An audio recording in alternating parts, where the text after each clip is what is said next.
Hey everyone, Alex here. Welcome to another bandsaw life tip.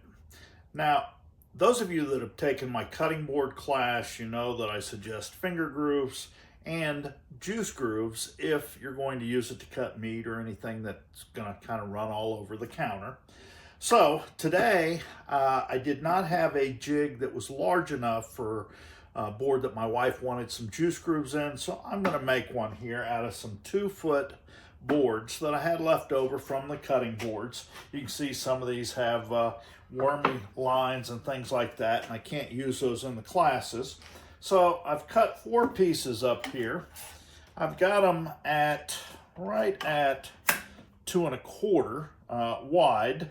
These are 2 foot long, and I planed them or sanded them down to about 11/16 inch thick. So I'm going to take these boards and I want to mark 4 inches in from the end. I've already done it on this end. We'll do the same thing here.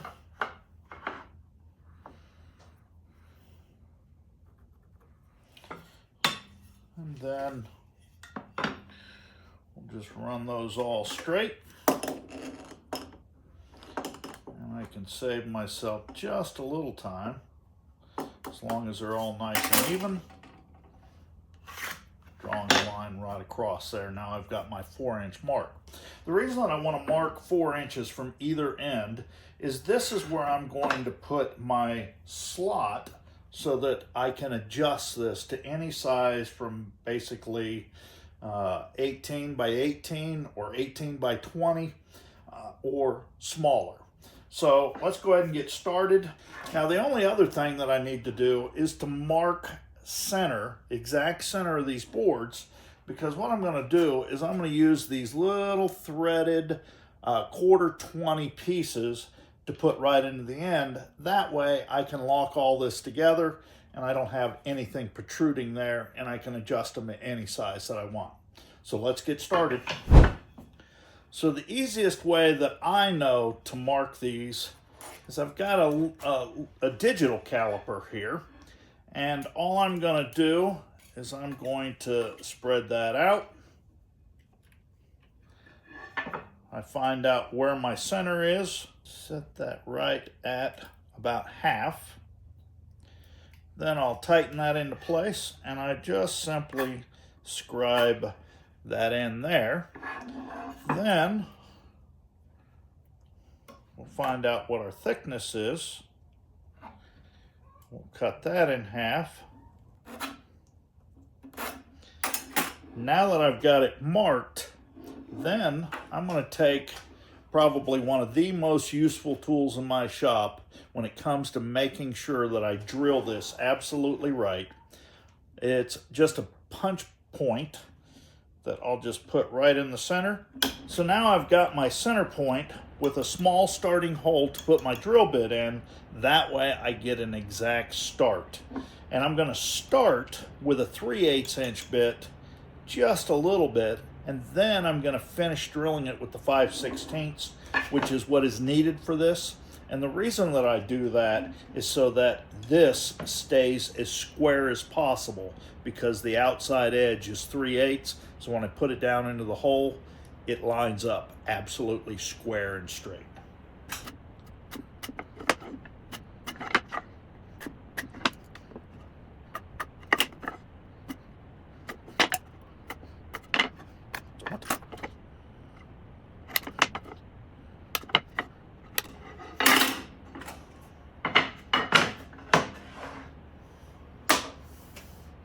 Now, as I said earlier, I just want to drill it with the 3/8 just deep enough so that basically this will stay as square as possible when I start to thread it. So we'll just put that right in our starting pinpoint, make sure we're as square as possible.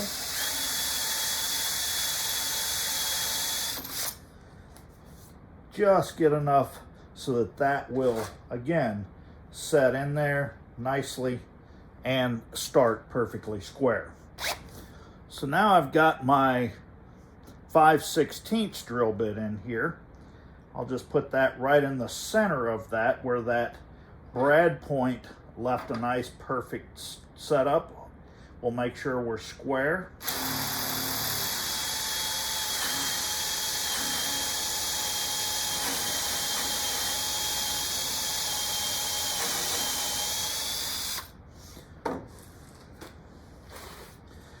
we want to make sure that we get this second hole drilled deep enough so that our bolt has enough room to go past. One done, 3 to go.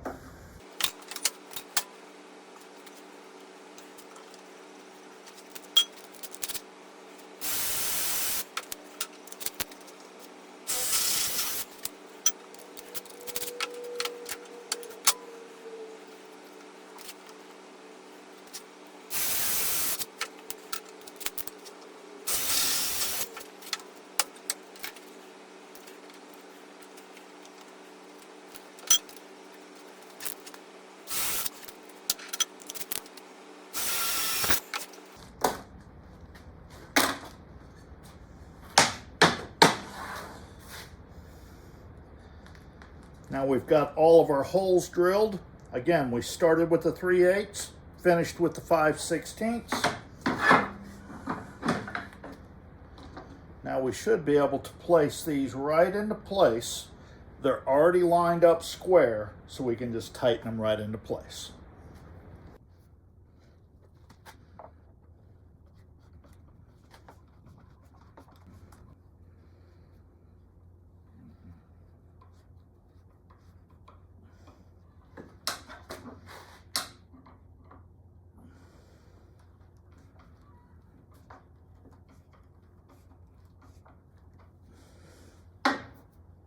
All right, so the next thing that I want to do is I want to put a slot right down the middle. And I've got these marked at 4 inches because I felt like if it got too far down here, it could split over time. I'm going to fudge a little bit and probably go an inch or so past this. Should still be strong enough to handle it. I've got my 4-inch on this end for my threaded insert there.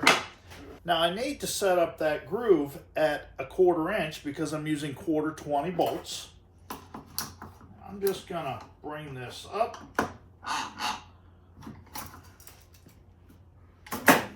So that I can get a center point here. Remember, I've already marked the end as well, so I already kind of know where my center is. We want to try to get this as close to perfect as possible. Mainly, we're going to take this apart and put it back together so that we can hang it up on the wall. And if you get one upside down, it could change. So we want to get it as close to the center as possible. So it looks like we're good there. So now, all I need to do is to drop that down. All right, so now I've got it lined up where I need to. I've got my bit dropped down. I'm going to turn this on. We're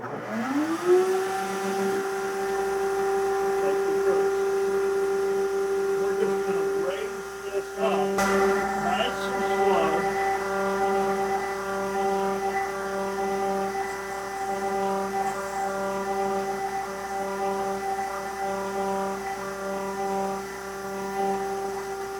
So you see it come right through there. Then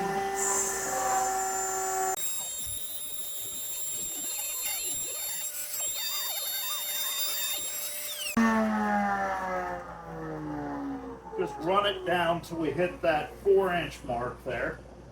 Obviously want to make sure that thing stops completely.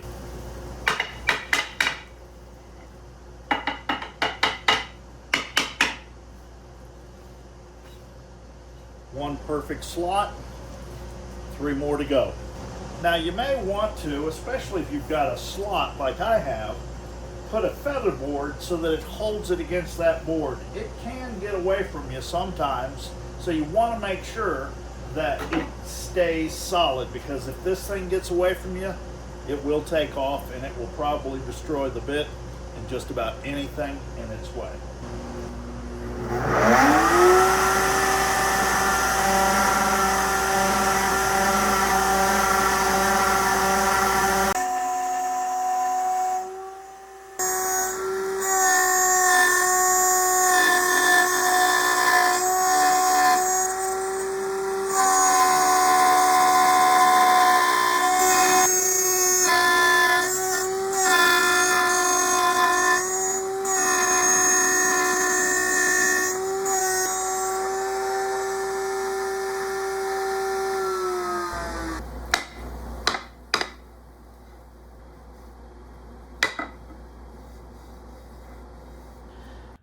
right, now that I've got all my pieces cut, I've got them slotted, and of course, I've got my inserts on the end. I've laid them out, and the last thing we have to do is to put this together. Now, I'm using 1/4 20 bolts. I would suggest that you get some knobs. Makes it a little bit easier to take apart and put back together. But all we've got to do is just get those started.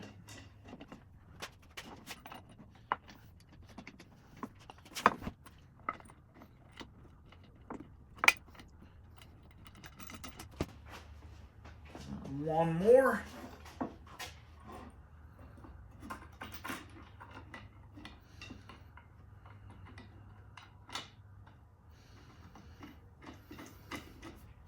Now we've got them all started. Now I can adjust that out to my largest size, which is about 18 inches, because I did leave a little bit of extra so that my pieces don't split. And we can move that down, and it's adjustable to just about any size board that you'd like to do. Now again, I'd suggest that you use bolts. That way you can take this apart. What I'm going to do with mine is drill small holes in it. That way I can hang all 4 pieces up on the pegboard. And when I need it, well, now I've got a juice groove jig so that I can put perfect juice grooves in there every time. And the reason that you have to have this is you can't use an edge guide on the board, because if you did, it would chamfer the corners instead of rounding them, so that it doesn't, well, it wouldn't look very well. So now we've gone through this. I hope you enjoyed it. Next, I'll show you just how I cut a juice groove with this jig. Thanks for watching, everybody. Don't forget to like and subscribe and ring that bell at the top so that you're notified every time Bandsaw Life comes out with a new video.